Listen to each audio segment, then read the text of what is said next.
नमस्कार मित्रांनो, जय महाराष्ट्र। आज छत्रपती संभाजीनगर एरोची भरती होती।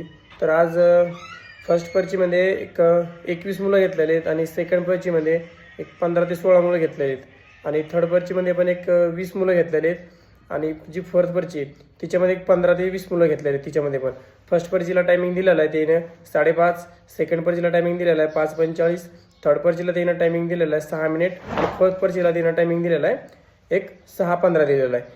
तर पाहू शकता तुम्ही अशा प्रकारे टाईम वगैरे देत आहेत आणि तुम्हाला तिथे जायचा टायमिंग म्हणलं तर संध्याकाळी तुम्हाला तिथे ते 12 वाजता सर्वजणांना गेटपाशी बोलवत आहेत। 12 वाजता तुम्हाला आतमध्ये घेत आहेत सर्व मुलांना 100 मुलांचा ट्रूप वगैरे बनवत आहेत आणि तुम्हाला आतमध्ये सोडवलं जात आहे। आतमध्ये सोडवल्यानंतर तुमचं 100चा ट्रूप पूर्ण एक बनवत आहेत। ट्रूप वाईज तुम्हाला सोडत आहे 100 मुलांना।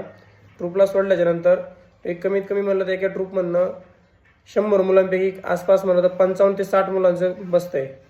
फोर्थ पर्चीपर्यंत 55 ते 60 मुलं बसत आहेत। तर अशाच व्हिडिओसाठी आपल्या GW फिटनेस क्लबला शेअर करा आणि आणखीन कोणत्या मुलांचा ग्राउंड असेल, कोणत्या मुलाला ग्राउंड विषयी काही अडचण वगैरे असेल किंवा आतमध्ये प्रक्रिया किंवा डॉक्युमेंट वगैरे काही लागत असतील तर मेसेज करा, आपण तुम्हाला संपूर्ण सुरळीत पद्धतीने सांगितलं जाईल। तर भेटूयात नेक्स्ट व्हिडिओमध्ये। जय महाराष्ट्र।